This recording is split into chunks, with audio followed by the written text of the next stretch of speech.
আমরা দেখা করেছি, এখানে ঠাকুরদাদাও ছিলেন, ছোট ভাইও ছিল, আমরা দেখা করেছি।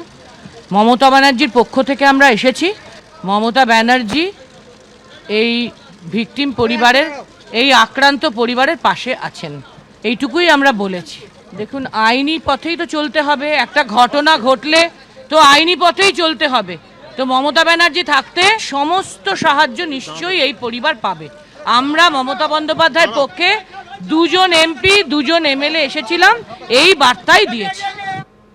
যারা রয়েছে এফআইআর নেমড অ্যাকিউজ বা যারা সন্দেহজনক ব্যক্তি রয়েছে সবাইকে গ্রেপ্তার করা উচিত। এই ব্যাপারে আমরা পুলিশের সঙ্গে কথা বলবো যেন তদন্তে কোনো ত্রুটি না থাকে এবং যত রকম কঠোর সাজা দেওয়া যায় সেই সাজার জন্য ওদের ইনভেস্টিগেশনটা সেইভাবে যায়। পুলিশের ভূমিকা কি দেখলেন?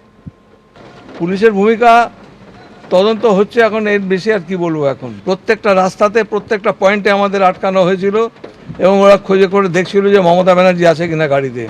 তারপর গাড়ি চেক করে তারপরে আমাদের ছেড়েছে। এমন নয় যে আমরা খুব স্মুথলি আসতে পেরেছি, নট দ্যাট। उस बच्चे के पिताजी के साथ बात किया। हमारे नेत्री ममता बनर्जी इस परिवार के साथ है और इस परिवार के जो मदद लगेगा हमारे नेत्री ये देने के लिए तैयार है। हम लोगों का नेत्री को आने के लिए इन लोगों ने जो बाधा सृष्टि किया है, बाधा देना नहीं चाहिए था। हम लोग खुश नहीं है। এদিকে কাল বারুইপুর যাচ্ছেন ধৃতব্রত তৃণমূল, পরিবারের পাশে থাকার বার্তা দিয়ে যাচ্ছে টিম ধৃতব্রত তৃণমূল। আমরা চাই না যে একটা এলাকাকে অশান্ত করতে। একটা নক্করজনক ঘটনা ঘটেছে, এটা আমরা ধিক্কার জানিয়েছি, এটা অন্যায়।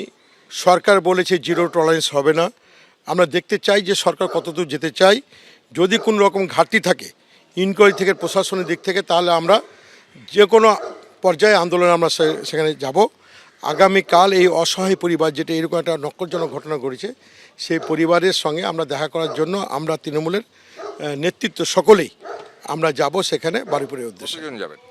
আমরা আমাদের পুরো টিম যাব আমরা, এবং আমরা লক্ষ্য রাখছি যে সরকার কতদূর পর্যন্ত গেছে। প্রয়োজনে রাস্তায় নেমে এর বিরুদ্ধে প্রতিবাদ করবো। কালীঘাট তৃণমূলের প্রতিনিধি দল গেছে, কি গেছে আমি জানি না, ওরা কে গেছে। আমাদের আজকে যাওয়ার ইচ্ছা ছিল, কিন্তু একটা উত্তপ্ত পরিবেশের মধ্যে আমরা পরিবেশটাকে উত্তপ্ত করতে চাইনি। আমরা চাই মানবিক মুখ নিয়ে সেই পরিবারের পাশে দাঁড়াতে। সেই কারণে আগামীকাল যাব আমরা। দৃষ্টান্তমূলক শাস্তি দেওয়া হবে, বারুইপুর কাণ্ডে আশ্বাস নারী ও শিশু কল্যাণ মন্ত্রী মালতী রাভা রায়। দেখুন, পশ্চিমবঙ্গে যে 15 বছরে যে শাসন ব্যবস্থা চালু ছিল, এখনো সেই শাসন ব্যবস্থা তো পরিবর্তন হবে, কিন্তু আস্তে আস্তে পরিবর্তন হবে। যে এই নক্কারজনক ঘটনা ঘটিয়েছে তাদের অ্যারেস্ট করা হয়েছে, তাদের দৃষ্টান্তমূলক শাস্তি হবে। এবিপি আনন্দ, এগিয়ে থাকে, এগিয়ে রাখে।